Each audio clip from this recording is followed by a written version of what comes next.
שושנים אדומות והרבה ועוד סימני אהבה מוכרים.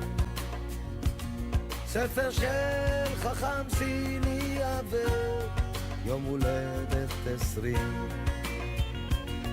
במכונית בצבע כחול נגנבנו מול ים מאוד מושרים, וצמודים רוקדים בסלון ביום הולדת 30.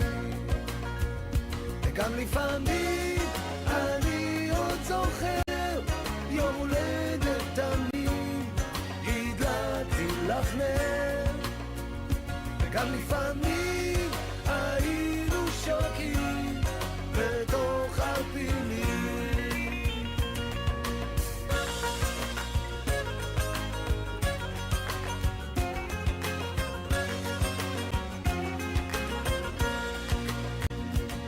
אצל אחת שקוראת מחשבות ואחת בקפה הלכנו להבין איך לשמור על עצמנו עד 120, ואתמול היית תינוקת, היום עד בת 30, ותמשיכי תישאר אותו דבר, שלא תשתני, זה מה שאני מקווה, ותשמרי על מאיה כמו שצריך, ותביאי לנו אותה לפחות כמה פעמים בשבוע ושיהיה לכם במצב.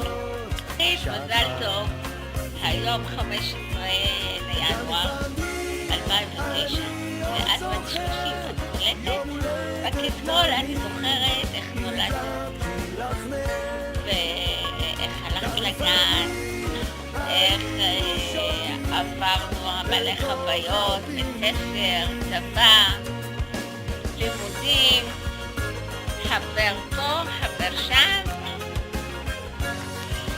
והחוויה של לידת את מאיה הקטנה, איך כולנו היינו בבית חולים, איך כולנו התרגשנו, כולנו חיכינו, ועכשיו אנחנו מחכים בעוד שמחה, ותמיד שיהיה בשורות טובות, ושתצליחי בעבודה ותמשיכי בדרך הנכונה, ותצליחי ותנהיגי.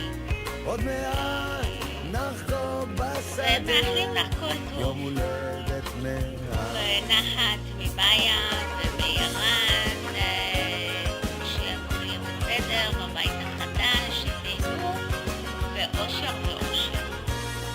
אוהבים אותך ונשיקות. אמא.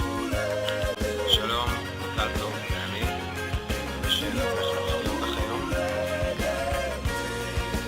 שיהיה לך הרבה מזל טוב.